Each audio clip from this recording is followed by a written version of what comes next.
Hello, and welcome to the second installment of my 5-part series on how to study more efficiently. This episode, we'll be talking about review. Reviewing is a pretty tricky topic to cover because it's such a broad statement. I'm going to be breaking this down into different subcategories so this video will be easier to follow. First of all, you need to make sure your reviewing is consistent. For example, every morning for 30 minutes. When you're done studying, when you have all the content and knowledge of the subject or topic or unit or whatever in your brain, you're going to have to make sure it stays in your brain and doesn't just go in one ear and out the other. You need to make sure your reviewing is consistent. For example, you can study every morning for 30 minutes before leaving for school, or at night for 30 minutes. When reviewing consistently, by that I mean the same time every single day and for the same amount of time, so you don't have any trouble disciplining yourself, and you won't have any trouble with procrastination and stuff like that. When reviewing consistently, you have to find ways to memorize it. Some people are visual learners, so you can use like flashcards or images or slideshows to help you. Other ways to review are with a song. Songs are typically those who have memorization problems. Say, for example, you have to memorize a definition for something. It's gonna be very, very difficult to try and memorize that specific sentence or definition or maybe facts about war or something like that. A song is a great way to help memorize since your brain automatically tunes in with the rhythm and it's more woke to the words. You could also use audio. One way of, reviewing is before going to sleep. As you're falling asleep, you record yourself reading your notes. If you're not a visual learner and you're more of like a listen or sound learner, this is for you.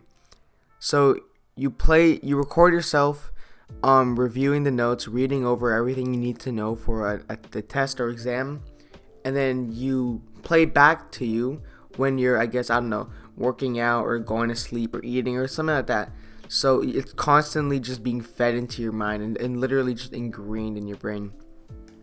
But before doing any of that, you have to make sure your source and your notes are correct. A lot of the time, people, like more than you think actually, like people would have like trouble with memorizing because the stuff they're memorizing isn't even correct. You could, for example, what I mean, you're probably confused, but what I mean by this is the information you are studying is incorrect because you made some mistake while first learning it, or at school it was like a typo or something like that. You have to look over the original source of the notes. So whether that be an online textbook, a website, you can maybe talk to your teacher to clear some things up, maybe send an email, or maybe talk with a peer to make sure everything is right. So you need to check over the original source to make sure all of your notes are right. And when reading, so to prevent having wrong information for your notes, you need to read your notes over carefully. So that means no skimming. Skimming, for example, when you're reading a book, skimming, it pretty much, you get things done faster, but on the other hand, you barely remember, because you are technically reading it, but it's not really in your mind, if that makes any sense. So when reading over your notes, read it carefully, word by word, make sure you understand everything. Do not copy, understand. Actually, this is kind of foreshadowing my next episode, which is understand, don't copy. So anything that's wrong in your notes, this formula isn't correct, I have to, it's flipped over, I did it wrong. Make sure you correct any of that, because then if you ingrain the wrong method or the wrong definitions or facts in your mind before a test, it could really mess with you when you try to take a test, and it will be a lot harder to get in the right information in your brain.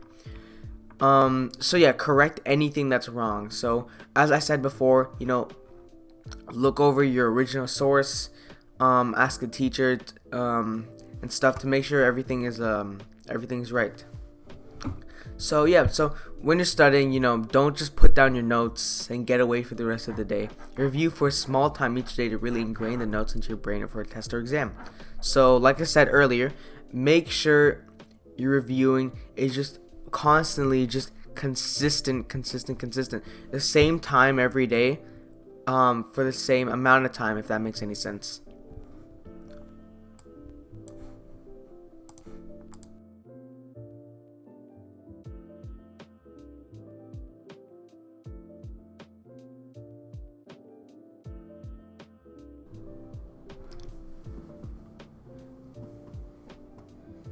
So going back to the point I made earlier about finding other ways to memorize. So what I mentioned before was, the song, like turning things into a song. Like a good example of finding like a song made to memorize that's related to school is the periodic table song by ASAP Science. So actually I'm gonna put that link in the description. So that's the perfect example of like a song way to memorize, because they took all the elements of the periodic table and they mashed it all together and they made a song into a popular song, like like everyone knows that symphony, like so that's a very good way to practice. That's how I'm memorizing the periodic table.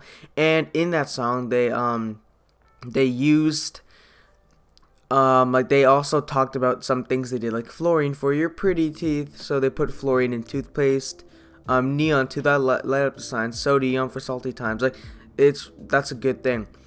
In terms of flashcards, you don't have to write things on paper. You can actually go to like a website, a popular flashcard website, or just a studying website for review is Quizlet. So Quizlet, I'm also going to put the link in the description.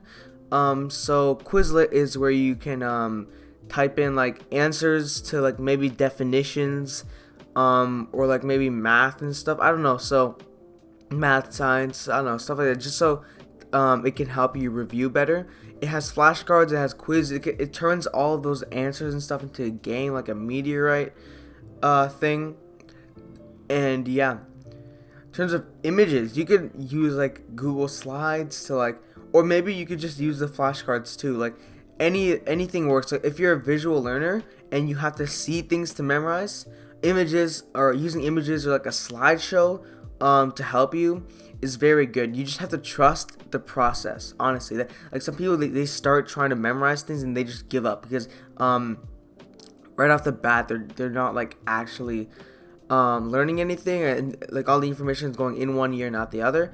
But like you need to just commit to the process and what you're doing, and then everything will just be fixed. In terms of audio, like I said, I guess that could kind of play into the song, but then the song is mainly it's for an easier time. So if you're having trouble with the audio, so that would just be like recording yourself talk, and like recording yourself read over the notes, and listening over to it like as you're sleeping, working out, etc. If you're struggling with that and it's still going in one ear out the other, make it a song. So if you're a big music fan, you could maybe do it to the tune of, it doesn't even have to rhyme, honestly, as long as it has a rhythm, like a note, stuff like that, and it's to the tune of a song you like, then totally like it would 100% work. Like as I said before, like the periodic table song, like the same people, ASAP Science, they made another song about pi. It's literally just a bunch of numbers, and they turned that into a song which people memorize. I mean, me myself, I'm not I haven't really memorized pi, but like, yeah. So anyway, so I talked this episode, I talked about reading notes, carefully, not skimming, and correcting things that you're wrong by looking over to the original source. So yeah, this has been episode 3 of the 5-part series on how to study more efficiently. Thank you so much for supporting and liking, and I will talk to you guys in the next episode, which is understand, don't copy. See you.